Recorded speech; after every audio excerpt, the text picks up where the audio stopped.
I'm Jimmy Betts of Fishing Florida Flats. And I'm Captain Mike Raven. Today is the fishing report, and then we'll be coming up with tips and tricks this week. Remember, hit the subscribe button below so you get the reports every week, and give us a thumbs up also after the video. So this week so far, redfish are showing back up in good numbers. We've been seeing pretty good schools of reds in the numbers of 20 to 40 fish. Been doing the best on them on the falling tide off of points on rocky hard bottom. Trout are showing back up in pretty good numbers. We've been catching them between 17 and 19 inches.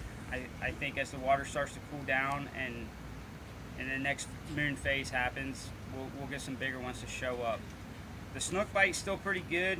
We're having to chum them up a little bit, using a lot of live greenbacks as chummers to chum them up, but we've been getting them to go. How's the grouper been? Grouper's still kind of spotty on the near shore in shallow water, but they're starting to move back in.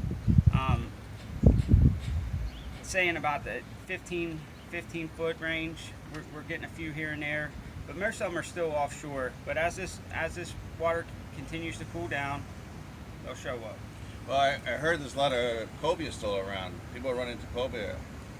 Yeah, we had a captain the other day, Captain Fred. He ran a trip and stuck a pretty good one. And we've been catching some small ones still on the flats and some skinny water, but I think the big ones are still out a little bit. And as that water cools down, I think we'll start to catch a few more big ones before it gets cold. So the sea trout on the points right now? Yeah, sea trout, we're finding them on points and still on rocks off of channels. And most people's biggest mistake with trout, they want to fish a grass flat, right? And they just want to jig a grass flat. And my experience with trout fishing is if you catch one 14-inch trout and the next one's 14 inches, pack your stuff up and move, because the next 50 you're going to catch are going to be 14 inches. Oh, absolutely.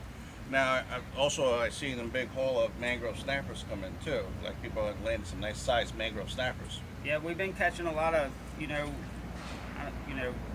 not like offshore mangroves, but 10 to 15-inch mangrove snappers in the same kind of places we've been catching our trout.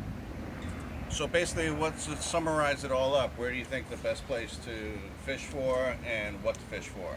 Should you start off with shallow water grouper, sea trout, snooks, reds? How's the snook bite's been? The snook bite's been good. I mean, you're having to work to catch them. You're having to chum them up and get a feeding frenzy going. But once that happens, they'll eat. It's been pretty good. A lot of juvenile snook. The big ones, we'll catch a big one here and there. But it's not like. But we've been catching a lot of juvenile snook. Yeah. In that 20 to 25 range. How's the bait been? Any problem finding bait? Bait's thick. Bait's thick? Bait's thick.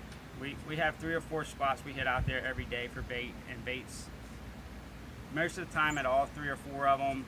If not, it's always at one of them. So you're still using live greenbacks for bait? Always live greenbacks. Okay, you jigging at all? Any artificials? Obviously when we get to go out for some fun fishing, we'll throw some artificials, and yes, they're biting on jigs, they're biting on twitch baits like a mirror lure or a unfair lure, and that's redfish, snook, and trout. We'll eat all of them, but as well as I do, half the customers we get, aren't throwing artificials. Right. So to round it up, basically, snook bite's still good? Snook bite's good. Red bite's good? Red bite's heating up. Sea trout? They're showing up. Shallow water groupers moving in? They're starting to push in. That is not as good as what we're doing inshore right now, but as this water cools, it's only going to get better and better and better. Have you seen any flounder out there?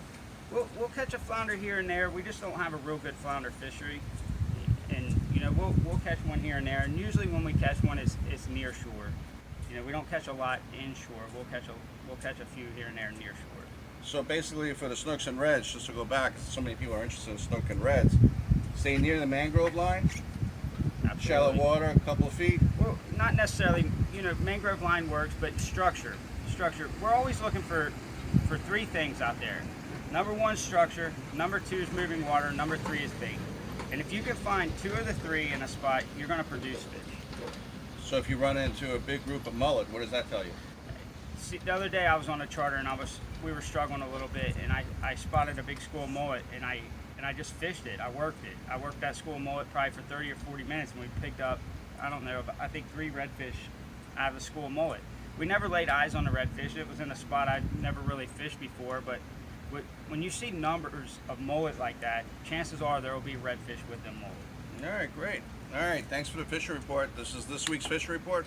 Remember, give us a thumb up underneath and subscribe below. Talk to you next week.